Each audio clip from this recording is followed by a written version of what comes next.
Bonjour tout le monde, je m'appelle Samuel Pelletier et la vidéo d'aujourd'hui va porter sur les étirements passifs versus les étirements actifs. Donc pour ceux qui me suivent sur YouTube et sur les autres réseaux sociaux, c'est pas la première fois que je parle de ce sujet et c'est pas la première fois non plus que j'essaie de l'expliquer. Ceci étant dit, aujourd'hui je crois que malgré toutes ces années, même un ancien vidéo où j'avais déjà parlé de ce principe-là, je crois qu'aujourd'hui, c'est la fois où j'ai réussi à bien illustrer et trouver la façon la plus simple et la plus concise pour expliquer ce fameux concept des étirements actifs versus les étirements passifs. Avant qu'on commence, on va parler un petit peu de définition. Donc, un étirement passif, ça serait essentiellement l'action d'étirer un muscle ou d'un tissu avec un stimuli externe qui crée cet étirement-là. Donc, pour donner quelques exemples, donc, si je voulais étirer mon cou, par exemple de ce côté gauche-là, je pourrais soit laisser tomber mon cou et la gravité pousse sur ma tête, ce qui crée cet étirement-là, ou si un thérapeute ou même ma propre main pousse sur ma tête, et puis là, ça crée un étirement sur le côté de mon cou. Un autre exemple, sans le démontrer, quand quelqu'un essaie d'étirer l'arrière de ses cuisses, donc les ischio-jambiers, et puis se laisse tomber par en avant. Donc ça, encore là, c'est la gravité qui fait le travail. Puis ça vient tirer sur l'arrière des cuisses. Donc ça, on pourrait appeler ça un étirement passif. Je vais rester très simple aujourd'hui, je vais rester très linéaire et donner des exemples très simples. Ceci étant dit, le principe peut être appliqué dans plein de contextes et sur les trois plans de l'espace. Pour un étirement actif, à l'inverse, ce serait l'action de changer l'amplitude ou de créer un étirement au niveau d'un muscle ou d'un tissu avec un stimuli interne. Donc, ce serait notamment une contraction d'un autre muscle qu'on pourrait même appeler un muscle agoniste, alors qu'un muscle antagoniste, ce serait le muscle qui s'étirerait. Donc, dans ce contexte-ci, où quand je viens contracter mon biceps, ça c'est le muscle agoniste et ça, ce serait le muscle antagoniste. C'est des petits mots, c'est des petits détails. C'est pas vraiment important de les retenir. Tout ce qu'il faut retenir, c'est que dans un étirement actif, c'est une contraction d'un muscle qui crée une élongation d'un autre. Et là, portez bien attention tout au long du vidéo parce que c'est vraiment important de comprendre, au niveau théorique, ce qu'est un étirement actif versus ce qu'est un étirement passif, mais c'est très important aussi de comprendre la conséquence que ces deux principes-là ou ces deux actions-là ont sur notre corps ou sur notre physiologie. Donc, pour illustrer les deux concepts, j'ai mon petit modèle ici.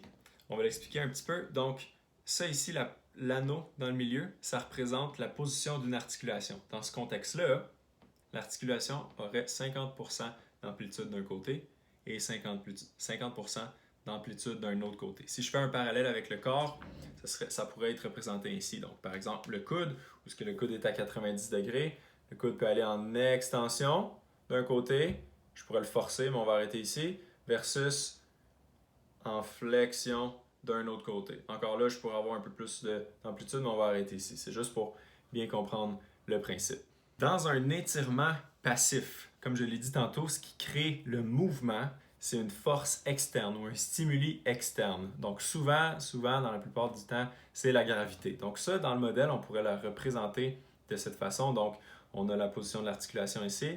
Et puis là, il y a quelque chose, donc gravité ou un thérapeute ou quelqu'un qui tire notre bras ou quelqu'un qui s'accote, par exemple, encore c'est la gravité, qui s'accote dans un cadre de porte pour, par exemple, étirer soit le bras ou les pectoraux.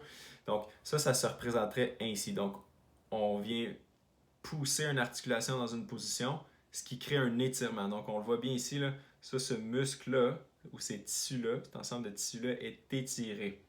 Okay? En contrepartie, si on regarde l'autre côté, on voit qu'il y a un relâchement. Je le pousse un peu. On voit qu'il y a un relâchement de ces tissus-là, de ces muscles-là. Je le répète, encore là, ce mouvement passif-là, c'est quelque chose d'externe qui crée la mobilisation, le changement d'amplitude de l'articulation pour aller créer un étirement d'une région ou d'un muscle précis. À l'inverse, un étirement actif, donc c'est pas quelque chose qui change la position d'une articulation à l'externe, comme je l'ai dit au début, c'est quelque chose à l'interne. Donc, pour aller recréer ce même étirement d'un groupe de tissus ou de muscles-là, ce serait un muscle, ce qu'on pourrait appeler scientifiquement agoniste, qui vient contracter ici comme ça pour aller créer cet étirement-là des muscles antagonistes. Pour ceux qui veulent les termes précis, on pourrait appeler les muscles opposés. Donc, je le répète, ce n'est pas quelque chose d'externe qui vient pousser une articulation dans une position, mais bien une contraction des muscles d'un côté qui vient créer cet étirement-là. Là, encore là, pour être certain, ça, j'ai donné l'exemple du coude ou l'arrière des cuisses. C'est très simple, c'est très linéaire, mais ça pourrait être appliqué sur les 3 plans de l'espace. Là, c'est bien beau en théorie tout ça, mais l'important là-dedans, c'est qu'il faut comprendre et appliquer ces principes-là dans notre vie et dans notre santé. Donc, essentiellement, comme je le disais tantôt, un étirement passif, c'est quelque chose d'externe qui fait cet étirement-là, donc ce changement de position-là, versus un étirement actif, c'est quelque chose de notre corps. Et qu'est-ce que ça a comme implication, ça, exactement, dans notre santé? C'est que lorsqu'on fait un étirement passif, on peut bien le voir ici, il n'y a pas une réaction de l'autre côté, d'un autre groupe de muscles. Il n'y a pas de réaction qui crée cet étirement-là. Ce que ça fait au long terme, c'est que ce n'est pas notre corps ni notre cerveau qui apprend à créer ce changement d'amplitude-là. Donc, ça cause un problème parce que oui, on fait un étirement d'un sens, mais regardez bien ce qui se passe de l'autre côté. Il y a même ce lousse. Donc, il n'y a pas cette réaction-là, il n'y a pas cette intégrité de tension. Allez voir en passant, j'ai fait une vidéo sur ce qu'on appelle la tenségrité sur ma chaîne YouTube. Mais bref, il n'y a pas cette intégrité de tension-là qui est préservée. Donc, au long terme, et là, je ne parle pas de juste 1 ou 2 fois de faire un étirement, mais au long terme, lorsqu'on s'étire passivement, ce qui se crée, c'est que oui, vous pouvez peut-être imaginer, là, si je continue à tirer, ici, oui, cet élastique-là, même que vous voyez, l'anneau est plus centré, l'articulation est plus centrée. Oui, cet élastique-là, ou ce muscle-là, va gagner en amplitude, mais comme je l'ai dit, ce n'est pas le cerveau ni le corps qui a appris à changer cette position d'articulation-là ou créer cet étirement-là. Donc, ça crée ce qu'on pourrait appeler un lousse au niveau des articulations. Et quand on a ce lousse au niveau de notre structure, au niveau des articulations, ça devient problématique parce que, essentiellement, notre structure, c'est, comme le mot le dit un peu, c'est ce qui nous soutient, c'est ce qui nous supporte.